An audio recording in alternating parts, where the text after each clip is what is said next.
Hello, Steve Arts 89. Well, I grew up in Georgetown, Tasmania, which Tasmania is the island state of Australia, so we're basically surrounded by water, of course. So unless you're going to fly, the only way to travel is boat. Now, when I was a kid, I was lucky enough to go on the Abel Tasman, which was, I'm not sure if it was the first commercial boat to travel that route between Melbourne and I think it was Launceston. I think it was, I'm not sure. But I got to go on it. It was kind of really old ship. I did do a bit of research on the history of it. And I'm not going to focus on that, but just we went to see the Phantom of the Opera in Melbourne. And it wasn't my first time going to Melbourne. I went there when I was younger. But I think what we did was we got the boat overnight. We arrived there in the morning. We went shopping during the day.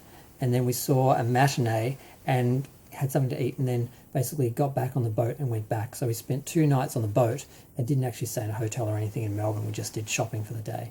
Where I actually saw the original Minotaur store on the way to the theatre, so I didn't actually get to actually go in because we'd already sort of done our shopping, and then we were on the way to the theatre and we saw that, and I wanted to stop and they wouldn't let me. So you can imagine how much that killed me. If you know, Minotaur is the Melbourne's sort of main sort of collectible store. Yeah, on the way over, I mean, it was just cool. I always loved boats, and I loved, the Titanic, the story of the Titanic, and whenever I saw boats in movies, it seemed really exciting and exotic and all that to go on a boat trip. So even though it wasn't a new or modern ship, it was kind of old and small, it had a real old sort of ship feeling. I remember when we were like pulling out, we were like waving to people we didn't know and pretending like we knew these people and like they do in the movies and that, and just being silly and having fun and just running around the ship looking at all the different things, they had like a little disco and like a bar and restaurant and pool and stuff like that, and just looking around the ship and all that. Eventually, me and some of the girls ended up sitting in the restaurant where they were going to screen a movie, and they screened fried green tomatoes at the Whistle Stop Cafe. Now, I was totally engrossed because, I'm gay. The girls, however, were like, there's boys on this boat. They one by one left, and I ended up staying watching the whole movie, which, of course, was stupid. I could have rented that, movie on video and watched it when I got back home. I didn't, so I should have went with the girls, but that would have been awkward because they all were just trying to sneak away from the teachers and hook up. And obviously I wasn't going to be doing any of that because everyone there was straight.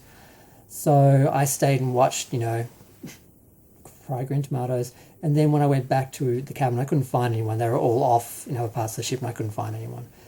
And I don't remember the second night of the trip.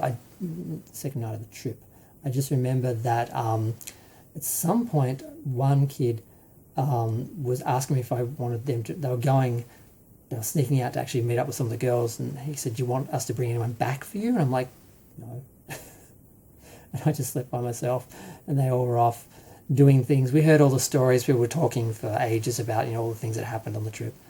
But I loved going on the boat. I loved walking around it, looking around it, just watching the sea, going by. I was fortunate enough also to go on the first Spirit of Tasmania, because there were 3 Spirit of Tasmanias, and I think they just replaced the Spirits again. They've got a new one. But I went on the first Spirit of Tasmania. It was this big, giant, white ship. And I did something you're not supposed to do, because I actually went, I watched Titanic with a friend in the city, and then I went and got on the boat to travel over to Tasmania and overnight. And I did something you're not supposed to do. I basically just climbed over something and got up on the roof of like where the captain and all that are, and just went around just taking photos. There's photos of me on the top of the ship and photos from the top of the ship looking down where you're not supposed to be. I wish I'd had video camera at the time because it was awesome. And yeah, I think I stayed, it was kind of creepy. I stayed in a room with a guy because I couldn't afford at that time to have my own cabin. I just stayed with some random guy. I just hung out in different parts of the ship until it was late, and I went to sleep, and he didn't bother me. I think he was asleep when I got in, and he was up before I got up, so I didn't bother me or anything.